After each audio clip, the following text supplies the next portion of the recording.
Está no ar o podcast LAPIX, Laboratório de Políticas Públicas, Informação e Comunicação em Saúde, um programa de extensão comunitária da UFRJ.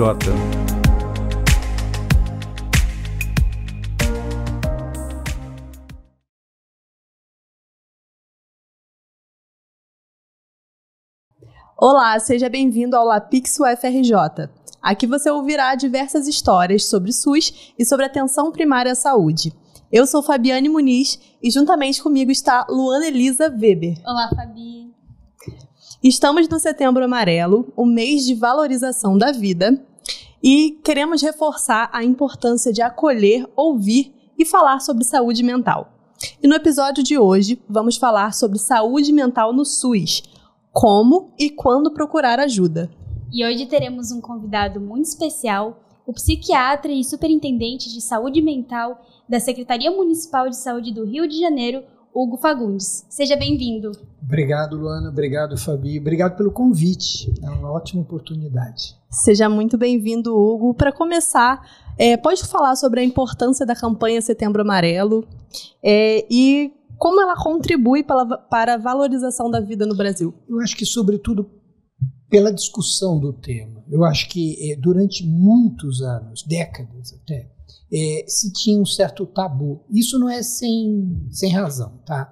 Na virada do século XVIII para o século XIX, né, o Goethe escreveu um livro que viralizou, assim, explodiu na Europa, chamado As Angústias do Jovem Werther.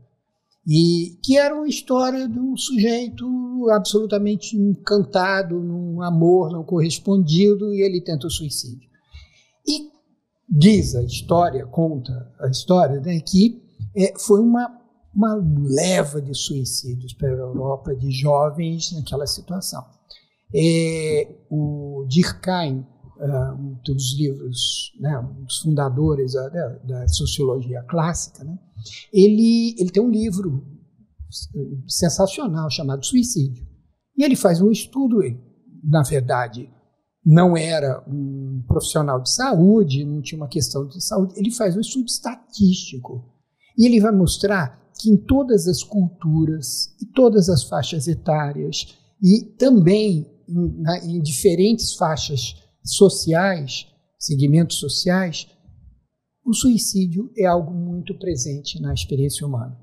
No entanto, não falamos sobre isso, sobretudo porque, de fato, há uma preocupação de que esse tema possa despertar alguma coisa de algum demônio que nos habita, certo?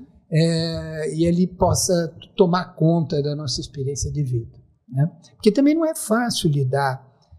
Eu diria que seria fantástico se a gente tivesse uma pílula que permitisse que eu não fosse eu naquela parte do eu que eu não gosto, certo? Que eu acho ruim, que eu acho que podia ser melhor, que, enfim. Todos nós lidamos com um certo mal-estar da nossa vida. Em alguns momentos isso é muito forte, em alguns momentos isso é muito intenso. Mas a grande questão é que as pessoas muitas vezes tomam um momento da vida como se fosse a síntese de tudo. Você está passando um mau momento, por mais desesperado que você esteja, isso vai passar. E a gente perde a dimensão do tempo quando fica imerso num sofrimento, numa espiral de ideias ruins, e sempre se autodepreciando, enfim. Tem esse cenário que é um cenário um tanto quanto nebuloso. Temos uma situação emergente novo, né, na nossa experiência, que são jovens, muito jovens, que de alguma maneira são presas de jogos eletrônicos ou de propostas absolutamente absurdas de competição na qual eles são incentivados a promover lesões autoprovocadas, chegando até, de alguma maneira, à indução do suicídio. Isso é algo muito grave, muito preocupante. Pode falar. Na verdade, eu não sei qual é o meu momento de pausa, mas se deixar, eu saio falando. Pode falar. Fica à vontade. Veja, a gente lida com situações na sociedade que envolvem um certo cuidado como organização social para a gente minimizar certos danos. 2 exemplos. Um de Seul, na Coreia do Sul, que tem uma ponte, né, uma ponte que era um lugar onde as pessoas se jogavam. Enfim, um lugar onde frequentemente aconteciam esse tipo de episódio.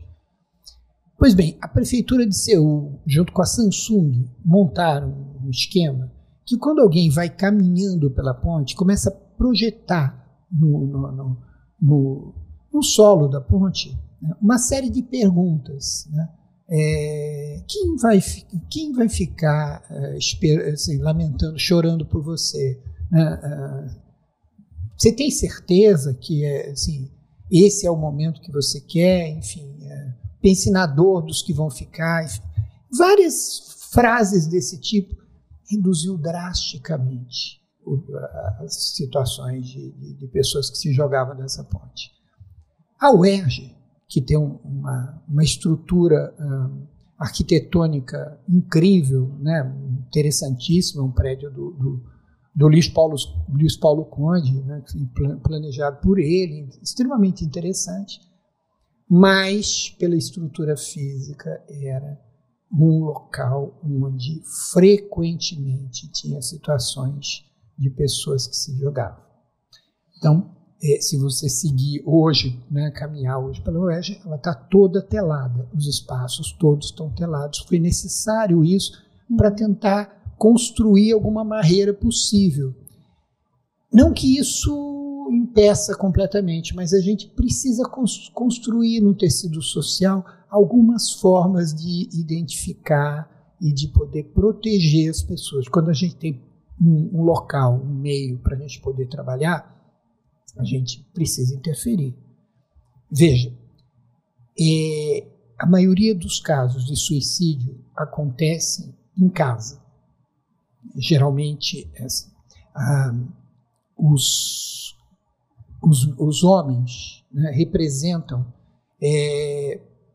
alguma coisa como em torno de 2/3 dos casos de suicídio.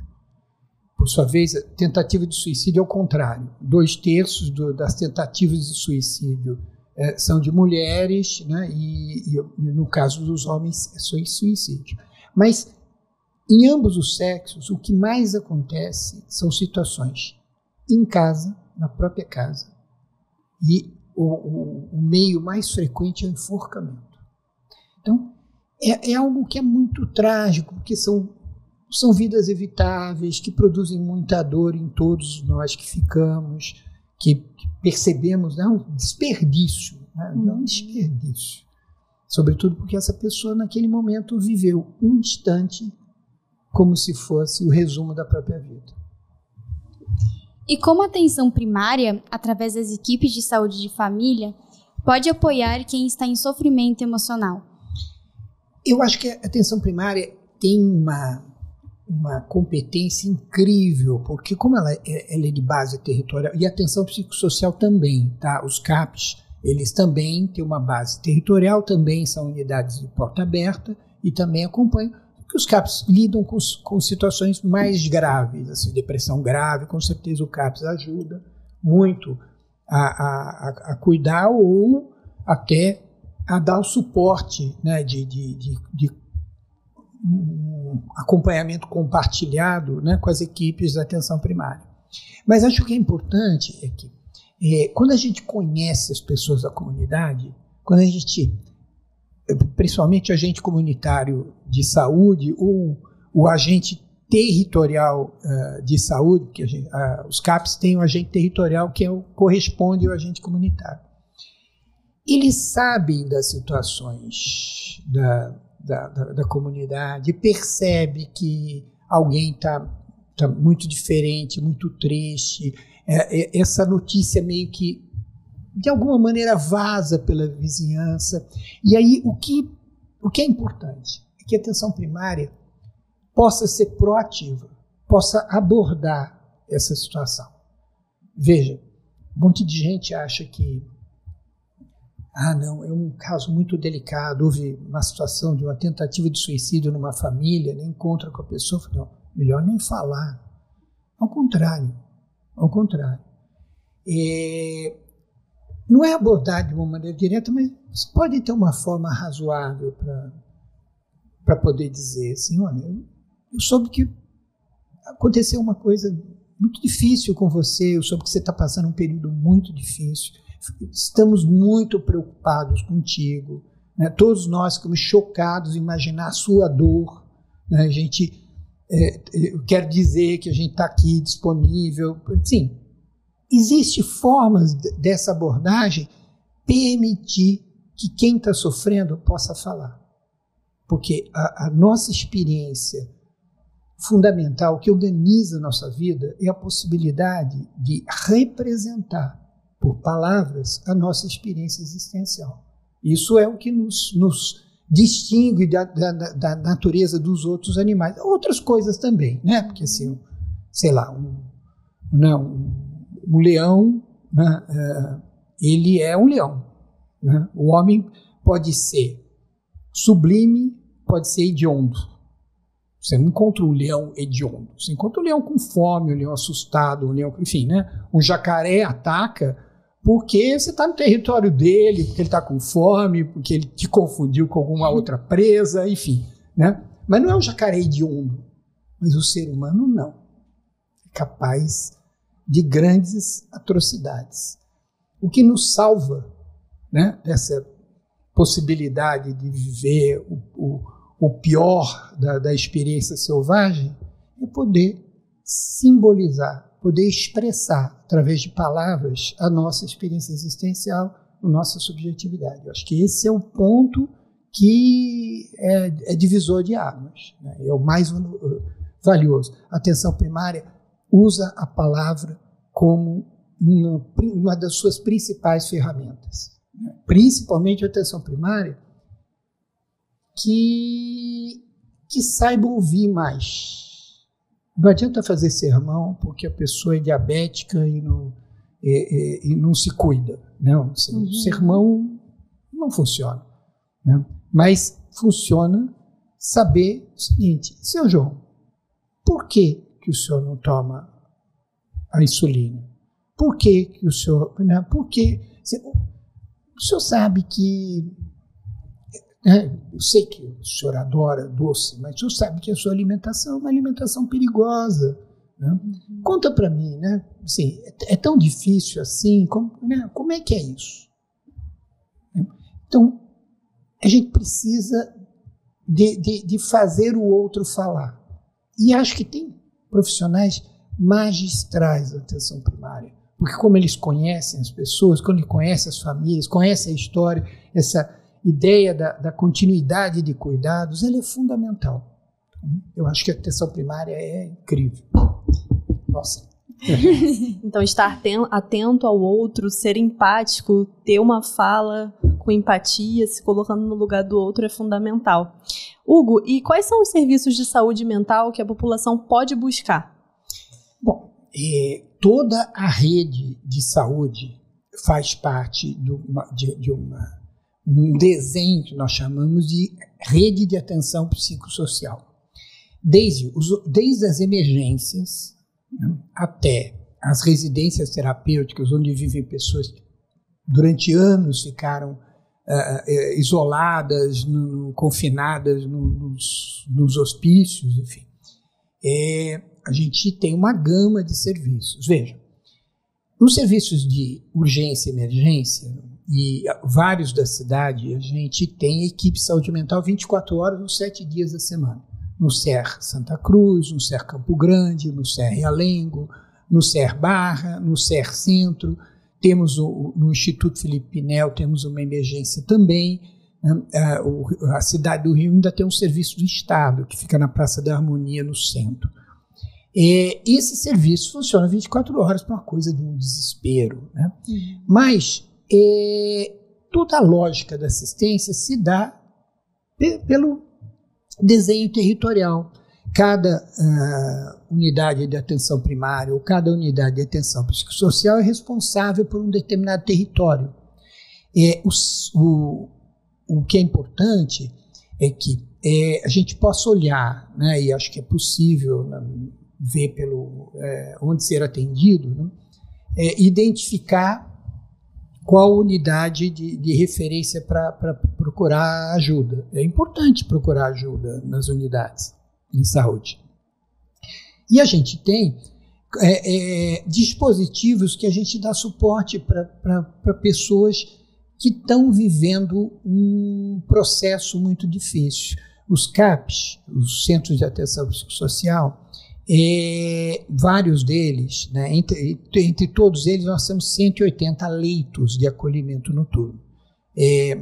Por exemplo, temos 3 CAPs infanto-juvenis, cada um com 4 leitos, um na Zona Norte, outro na Zona Sul, outro na Zona Oeste, em que situações em que adolescentes ou crianças têm uma crise, têm uma dificuldade, podem ficar com uma pessoa da família ali, ser acolhido durante dias, enfim, várias situações de violência que, né, a experiência desses adolescentes aconteceram, enfim, contextos, seja de suicídio, ou seja mesmo situações de violência interpessoal, a gente acolhe dentro desses serviços.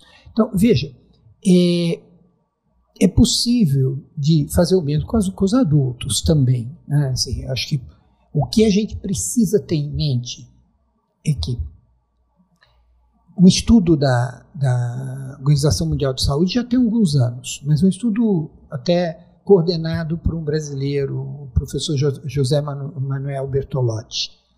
É um estudo multicêntrico, assim, não me lembro mais, mas alguma coisa entre 10 ou 12 países. E todos apontaram, quer dizer, a média disso apontou uma coisa. As pessoas que tentam suicídio e não morrem, 75% delas tentam suicídio de novo nos 30 dias subsequentes. Então, veja, o importante é a informação. E o importante é uma resposta rápida, né? É importante a gente ter em mente que quando se lida com uma pessoa que tentou contra a própria vida, é importante que a gente tome cuidado para que ela não fique só. Não, ela representa um risco para ela mesma. Então, mobilizar a família para que esteja junto, enfim, não envolve... Tem sempre pessoas que imaginam, não, tem que ir internação, hospital psiquiátrico. A gente, na verdade, estamos desmontando os hospitais psiquiátricos, né? Isso assim, sobrou pouca coisa no país, enfim, porque, de fato, eles são locais de uma experiência muito ruim. Mas, ao contrário, uma pessoa que está vivendo um contexto que não consegue lidar com a própria vida, ela precisa de apoio, ela precisa de rede de suporte. E aí a rede de suporte ela não vai encontrar dentro de um hospital, né? O hospital é só quando ela está com risco de vida, né? Uma intoxicação, tomou um monte de medicamento, tudo, vai estar lá cuidando disso.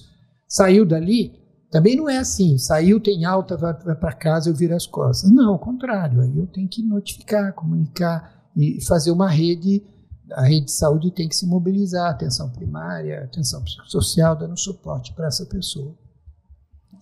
E Hugo, quais são os sinais que indicam que alguém está precisando de ajuda? Veja, um primeiro sinal, fazendo uma observação, né, o que mais se associa com o suicídio é a depressão. Né? Assim, os casos mais frequentes são pessoas que têm transtornos depressivos ou mesmo transtornos psicóticos, né? Enfim, aí é uma situação mais grave, enfim, mas entre os que suicidam, um número considerável é de pessoas com quadros depressivos ou quadros psicóticos. Mas veja, muitas vezes a pessoa muda de uma hora para outra. Você percebe uma diferença. Uma pessoa comunicativa, alegre, de repente fica uma pessoa quieta, soturna, monossilábica, né? Você percebe um clima, né? Um clima difícil, de sofrimento mesmo. E essa é a primeira leitura, né? Estou estranhando você, né? O que está havendo contigo? Né? Qual é o grande erro que as pessoas fazem? É chegar com o discurso pronto. Eu tenho uma série de valores, seja da minha igreja, seja do que eu penso, seja do, sei lá, da natureza, assim, eu vou dizer para a pessoa como é que ela tem que fazer na vida dela, certo? Assim, eu chego cheio de receitas. Isso é um equívoco, né? Conselho não se dá para ninguém que não pede ajuda, né? O que você precisa é oferecer escuta. E oferecer ajuda é conversar com a pessoa a partir dos elementos que ela coloca. Não do que você acha que deva ser. Não que você acha, a vida tem que ser assim, assado. Não, a vida é o que ela é e a vida da outra pessoa é diferente da minha. A experiência subjetiva dela é diferente. Para eu poder dar suporte, eu preciso minimamente ouvir o que essa pessoa tem, o que ela está passando, quais as impressões, e aí pergunta, né? Mas por que você acha que não tem jeito? Por que você acha que não tem saída? Por que você está vendo essas coisas assim? Sim, a atenção, ela é super importante, mas isso é uma atenção, é uma escuta que não precisa ser técnica, não precisa ser nada, é apenas respeitosa, não? E sem se colocar seus valores como centro do universo.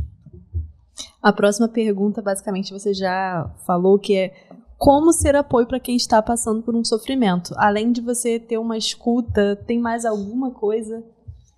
Claro que se a gente conseguir convencer essa pessoa que, olha, você está precisando de ajuda também, isso aí, chega, a atitude é do posso ajudar, né? A atitude é, olha, eu estou vendo que você está mal, não sei o que, está aqui, conta comigo, putz, você é super importante, enfim. Ter essa, né, a primeira coisa é uma rede afetiva de proteção, né? E articular com as pessoas da rede de vida, com a família, com as pessoas no entorno dessa pessoa. Muitas vezes, os conflitos familiares, entendeu? Dificultam mais as coisas ainda, né? Mas tem sempre alguma coisa que escapa um pouco, né, desse contato pessoal, dos contratos, das combinações para dar suporte para a vida da pessoa. O serviço de saúde ajuda muito.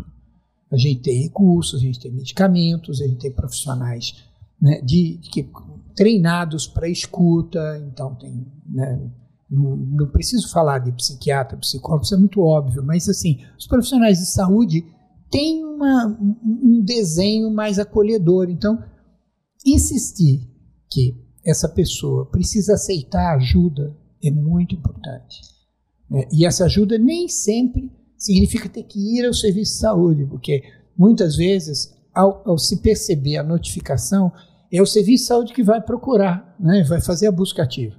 Só que a pessoa precisa poder abrir a porta para receber a pessoa. E ainda existe um tabu relacionado a isso? A psiquiatra, psicólogo? Demais. Isso é algo extremamente pesado. Eu acho que, assim, na humanidade, assim, todos nós temos medo da loucura, né? Temos medo de perder a nossa sanidade. Isso, o fio da nossa meada, né? Enfim. Nossa lucidez. Então, esse é um dos fantasmas, né, que nos habitam, né? Mas, veja, no imaginário social, não sem razão, né, os psiquiatras ocuparam um lugar de gerentes de um processo de tortura, isolamento e sofrimento. Vamos combinar, né? Quando lá na Revolução Francesa, Philippe Pinel, François Quirol pensaram o desenho de lugares para cuidar das pessoas loucas, né? E que a loucura seria, na verdade, não era possessão demoníaca, mas era uma doença. Então, cria-se a ideia da doença mental, loucura como doença mental, cria-se o lugar para cuidar da doença mental, que é o hospital psiquiátrico. E se você pega as descrições, são sensacionais, é um spa, uma coisa assim incrível, janelas, tem que dar para a natureza, não sei o quê. Só que se produziu no mundo todo lojas de horrores, locais de confinamento de pessoas extremamente terríveis. Eu costumo dizer que o livro mais terrível que eu li na minha vida, é o mais terrível, que não é propriamente da psiquiatria, é um livro do José Saramago chamado Ensaio sobre a Cegueira. É absurdamente terrível, porque é absurdamente terrível confinar pessoas em ambientes fechados.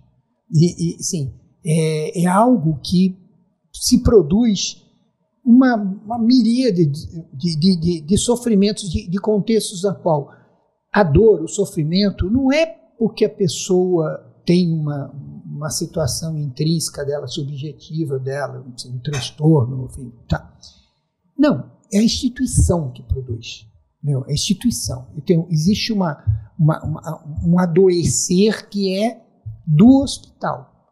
Então, claro que no imaginário popular, o psiquiatra é gerentão dessa né, prática social absolutamente hedionda. É interessantíssimo o conto do Machado de Assis, sensacional, assim, super recomendo, O Alienista. Ele é uma pérola. Né? O sujeito, num determinado momento, toma para si que ele tinha que endireitar a sociedade e precisava trabalhar para normalizar todo mundo. Então, todos que fugiam da norma, do equilíbrio, de um ponto de equilíbrio, ele colocava dentro do hospital psiquiátrico. De repente, coloca uma Santa Cruz inteira, que é assim, né? Não é Santa Cruz, é Itaguaí, né? Itaguaí inteira dentro do hospital psiquiátrico, até que ele se dá conta, né? do que ele estava fazendo. E aí ele solta todo mundo e se interna ele sozinho. É interessantíssimo porque essa lógica é a lógica de interferir na vida das pessoas e impor a elas regras de comportamento é algo que sempre teve vinculado às práticas dos cuidados em saúde, as práticas sociais de uma maneira geral, mas os cuidados de saúde também, né? E aí, isso, na verdade, fica no imaginário social, né? Dá medo do psiquiatra, do psicólogo, enfim. E aí a gente precisa lidar com o estigma disso, né? Até porque quanto mais nós nos humanizarmos, né, transformarmos em pessoas e criar alguma coisa que desfaça uma profunda desigualdade, porque é um poder, eu que sei sobre a sua vida, eu que sei sobre o que se passa com você. Não, isso é absolutamente absurdo. Não, sim, só você sabe o que essencialmente você vive, né? E, obviamente, se você procura uma terapia, então, você está colocando a perspectiva de falar de você, de trabalhar com você, com alguém que vai te escutar e vai trabalhar a sua subjetividade com você, vai te ajudar a você cuidar de você, porque é você que cuida de você. Então, assim, esse é um processo, mas só é razoável quando isso é delegado, que sim, se você não diz para a pessoa que você quer, concorda, ou pede, ou aceita que ela cuide de você, qualquer interferência que você faz é uma violência. Então, acho que no imaginário social, acho que as pessoas não refletem profundamente sobre isso, mas elas lidam com os efeitos de algo que é perceptível, né? É perceptível com essa coisa, com o psicologismo, né? E hoje em dia é muito comum, né? Você vai, né, conhecer uma pessoa, mas toma cuidado, ele é um narcisista, né, não sei o quê. Enfim, veja, inclusive em relação a isso, regredimos bastante, porque há 10, 15, 20 anos atrás não era assim, né? Eu acho que, de certa maneira, o psicologismo, né, se perpassou entre as camadas urbanas e as pessoas incorporaram isso no vocabulário. E são conceitos muito complicados, muito complicados. Hoje, as unidades de saúde recebem crianças e adolescentes previamente diagnosticados pelo Dr. Google, pela escola, pela vizinha, pela tia, né? Enfim. Veja, é extremamente delicado você convencer uma família, escuta, seu filho não tem autismo. E agora temos a inteligência artificial também para diagnosticar. Cada vez mais a gente vai lidar com isso, né? No domínio da informação, de senso comum. E a inteligência artificial, ela não substitui o autocuidado e o autoconhecimento que a terapia traz para a pessoa. Então a gente precisa tomar muito cuidado com essa questão. Nunca vai substituir. É uma coisa interessante. Lá nos 20 e tantos anos atrás, sei lá, quando o François Mitterrand era presidente da França, a secretária de trabalho dele, ela apontou que a tecnologia ia substituir muitas das profissões, das atividades, enfim, tudo ia diminuir, mas que os estados precisavam criar novos postos de trabalho. E aí ela falava, por exemplo, dos cuidadores de idosos, falava de pessoas, ela falava de inspetoras de quarteirão, pessoas que iam acompanhar as crianças, os adolescentes, por aí, conhecer todos, ficar de olho e ajudar um pouco na organização das coisas, proteger, enfim.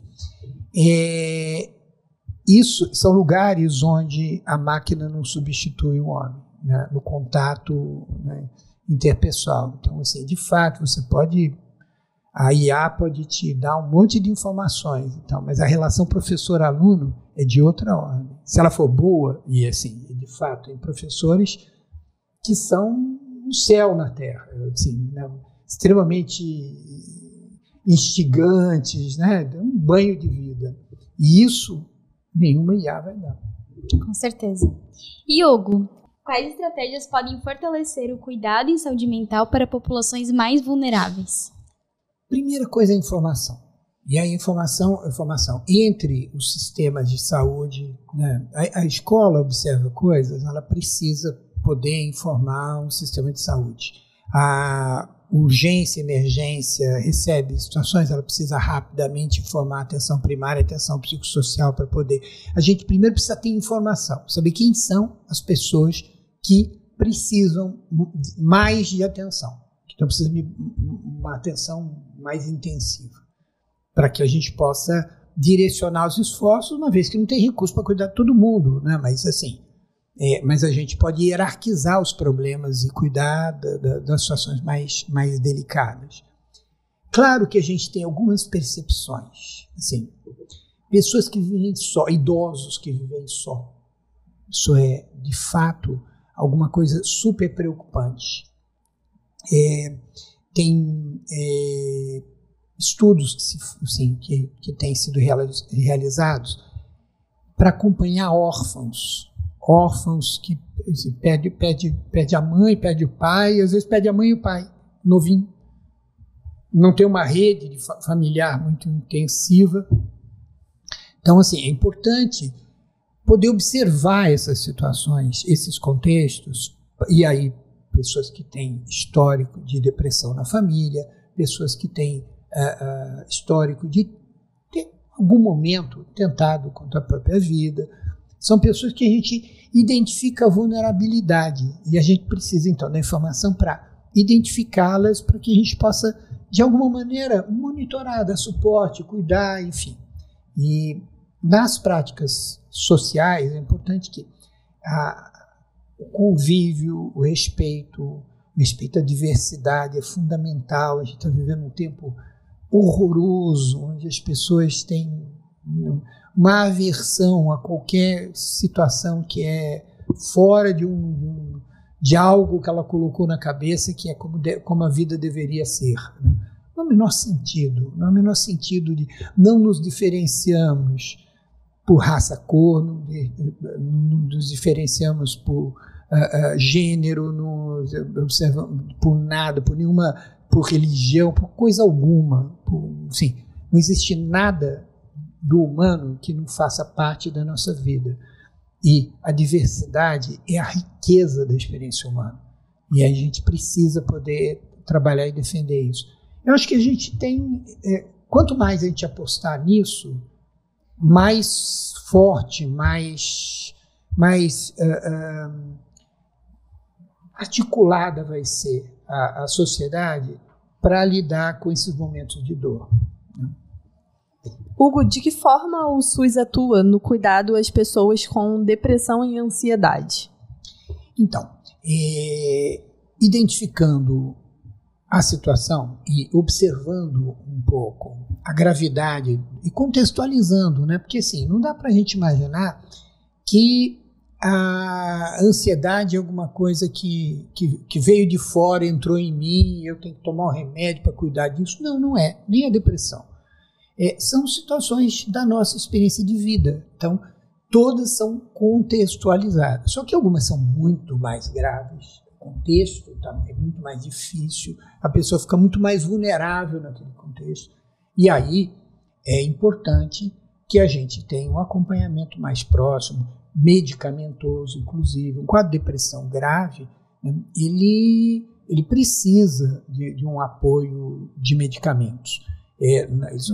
Medicamento não é uma panaceia que resolve tudo, mas efetivamente, determinadas situações, a gente precisa de uma intervenção. Então, o que o SUS oferece é a possibilidade do acolhimento, a identificação das situações e, obviamente, o acompanhamento sequencial dos mais graves. Os mais graves, o CAPS tem uma ingerência direta, mas, se não é o caso, vai trabalhar de forma compartilhada, um cuidado compartilhado com a atenção primária, sempre mais próximo da casa da pessoa. E, Hugo, quais hábitos simples podem melhorar nossa qualidade de vida e bem-estar emocional? Um bocado de coisa, né? Primeiro, assim, construir um modelo de vida que seja muito interessante para a gente, que a gente goste. Enfim, não dá para dizer que o trabalho enobrece o homem. O trabalho adoece o homem. A gente passa horas da vida no trabalho, uma coisa que, né, é difícil, mas é razoável que a gente tente transformar a nossa atividade de trabalho em alguma coisa que não seja um desespero, um sofrimento tremendo de tal forma que, sei lá, a gente precisa parar de trabalhar para ficar feliz. Não, o trabalho, sim, sem trabalho a gente também não fica feliz. Então, assim, tem alguma coisa que a gente precisa poder imprimir na nossa vida que seja mais sintônico com o que a gente gosta, com o que ele deseja. Outra coisa todos nós temos muita dificuldade, né, de lidar com o mal-estar na nossa existência. Então, daí, por exemplo, o caminho direto para o uso de drogas. Drogas, né? O álcool como droga, o tabagismo, enfim, o tabaco, né, são os mais frequentes, inclusive. Ninguém usa droga para ficar mal. Usa droga para ficar melhor. Tenta lidar com aquela situação. Obviamente, o uso de drogas produz uma série de danos, uma série de problemas, uma série de consequências.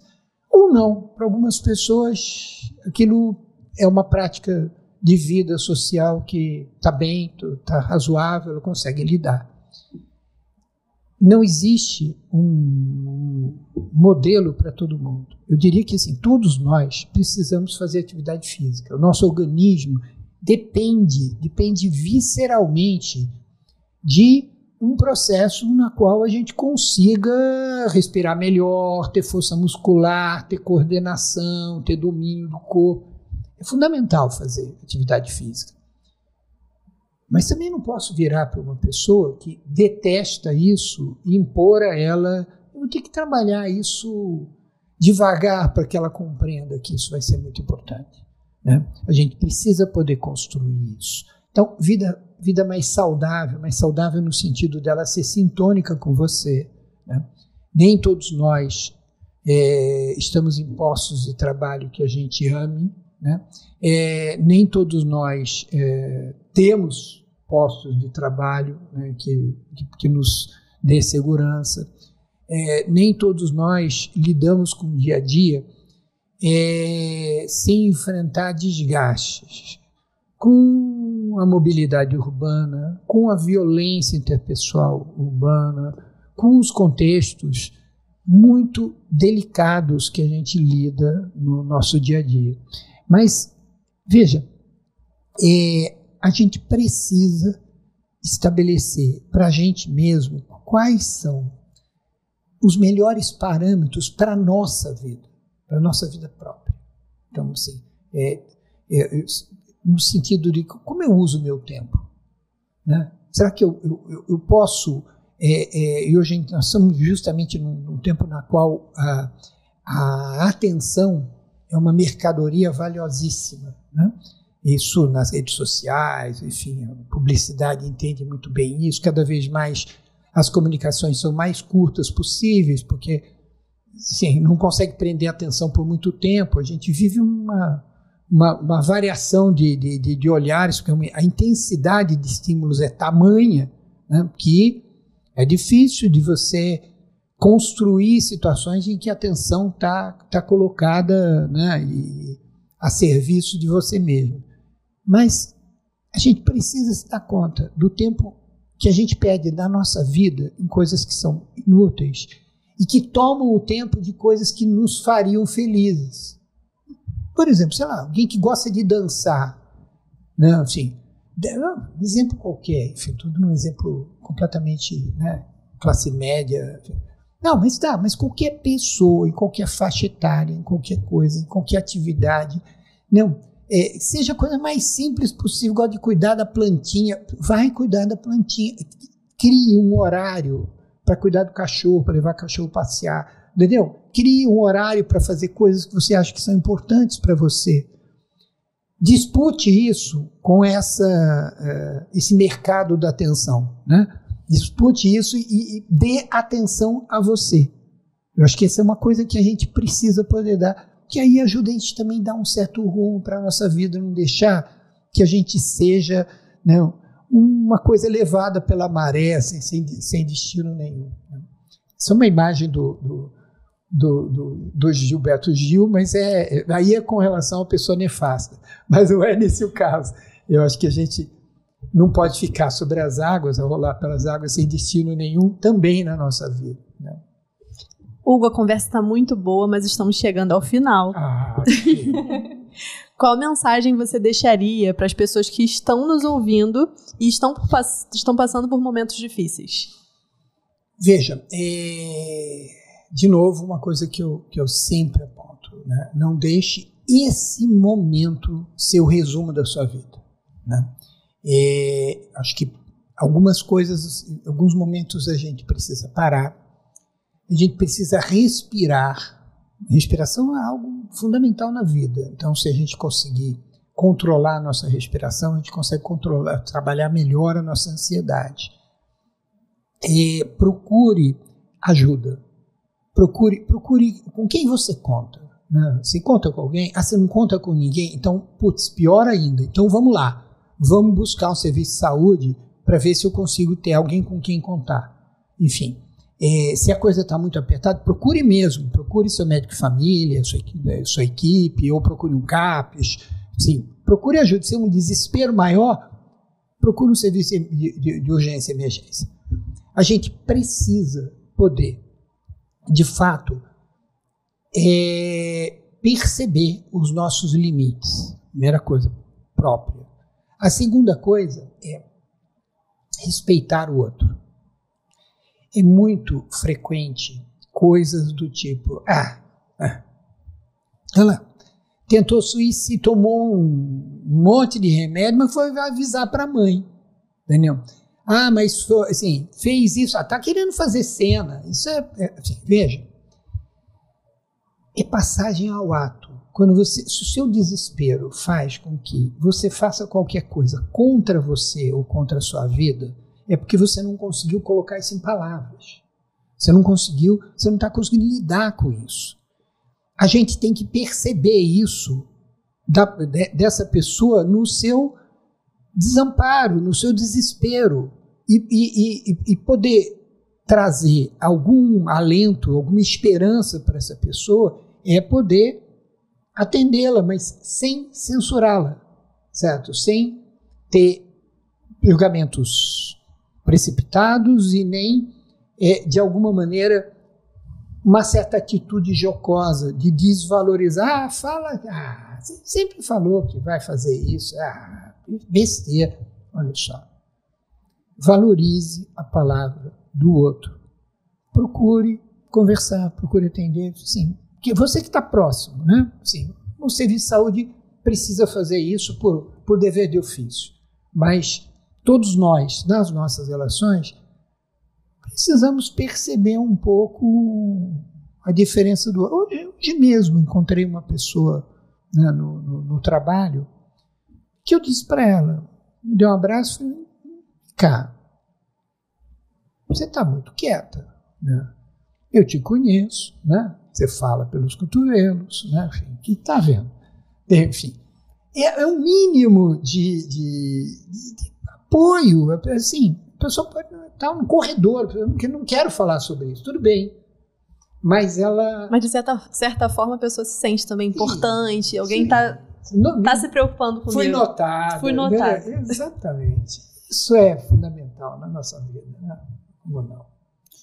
Hugo, muito obrigada pela participação e que suas sábias palavras possam alcançar todos que estão passando por momentos difíceis, e foi muito bom esse podcast. Obrigado por encontro, esse encontro foi muito legal. Sem palavras, queria ficar aqui ouvindo. Eu também. Só ouvindo. Não me cansaria de ouvir.